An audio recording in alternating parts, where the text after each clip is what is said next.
Good morning, everyone. Boker Tov. There's a word that we're going to hear 3 times this Shabbat. The first time we're going to hear it is from Moses. In the Torah reading this Shabbat morning, he's going to say, Echa, how did this happen? How is it that I have to carry all your burdens, your quarrels, and your contentiousness? Then, in the Haftorah, we're going to hear the prophet Isaiah say, Echa hayta lezona kiya nemana. How did this faithful city filled with justice, Jerusalem, become like a harlot? And then in the evening, when we sit down on the ground to observe Tisha B'Av, we're going to hear the prophet Jeremiah lament in his book of Lamentations with the opening word, Echa. How did this come to about? Echa yashva bada de'ira bat yam. How did this great city filled with Jewish life, Jerusalem, become a city of solitude and desolation?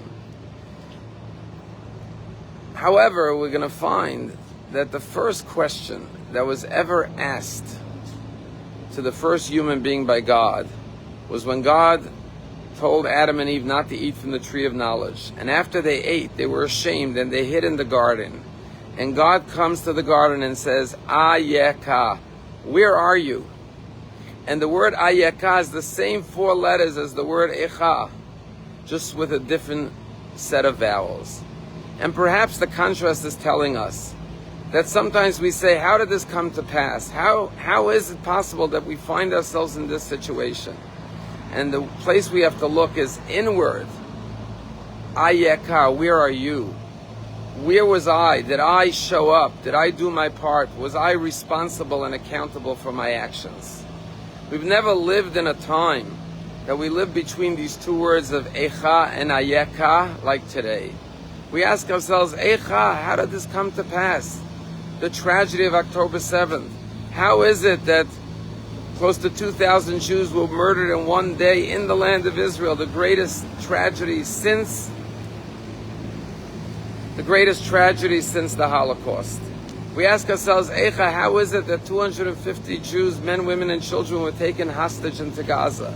We ask ourselves, Echa, how did this come to pass that over 800 soldiers have already been killed fighting for the land of Israel since October 7th? Echa, how has it come to pass that there's so much anti-Semitism in America and around the world and our Ivy League college campuses? We have so many questions of Echa, how did this come to pass? How did this come to be? But on the other hand, we've looked into ourselves and said, Ayeka, where are we? And the Jewish people have answered resoundingly to that question as well. Ayeka, where are we? We are here. We're going to stand and defend the Jewish people. Yes, over 800 soldiers gave their lives for the Jewish nation. Yes, the Jewish world has come together collectively to support our brethren in Israel. We have shown up. We have stood tall. We have stood proud. And most importantly, we said, Ayeka, where are we? We're here as proud Jews, prouder than ever. And we're going to be more committed and more devoted to our Judaism than we've ever been before. People say we're losing the fight against anti-Semitism. But the truth is, I say we're winning the fight. You know why? Because the whole goal of anti-Semites is to make us hide and run from our Judaism, to be ashamed of our Jewish identity. And the exact opposite has happened because of October 7th and all the anti-Semitism. Jews have become stronger, prouder, and more connected to their religion, to their faith, and to God. This is something you see throughout the land of Israel and throughout the Jewish world. There's a story told about this boy who was flying a kite next to his father. And as he watched the kite soar higher and higher, he felt the tug of the kite trying to go higher. And so he came up with an idea. He said, why don't I cut the string? And then the kite will soar to the greatest heights. And so he took out a scissor, cut the string. But to his disappointment, the kite came crashing down to the ground. And he said to his father, I don't understand.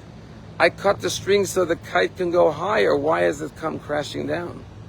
His father said to him, you don't understand, my sonny boy. Your holding on to the string is what allowed it to go higher, because the kite was connected to you and you were controlling it. Therefore, the more you felt the wind pulling the kite, you were able to release more and more string and allow it to soar higher and higher. But once you cut the string and it was disconnected, it didn't have an anchor, it came crashing down. And the same too is a metaphor for life. In life, sometimes we feel we want to go higher, we want to be released, we don't want to have any restraints, we don't want to be tethered to anything. And so by abandoning our responsibilities and our commitments and our associations and loyalties, we could go to greater and greater heights. But that's exactly when we come crashing down, because we realize that it's exactly that which connected us to our family, to our friends, to our community, to our Judaism, to God. That's what was giving us the support, that commitment, that devotion, that loyalty to everything that we're connected to, the Jewish nation, is what allows us to soar to greater and greater heights. If we cut the cord, that's when we fall, that's when we descend. When we say we want to abandon responsibility, that is our downfall. When we say we are committed, we are connected to each other, we are connected to Torah, we are connected to God, we are connected to our ancestors, it's that strength and support and loyalty, commitment and devotion that gives us the wind beneath our sails to soar to the greatest heights. Let us continue to transform the question of Eicha, the question of lament, how did this come to pass, to the question of Ayeka, and respond resoundingly, we are here, we are together, we are one. Have a wonderful day.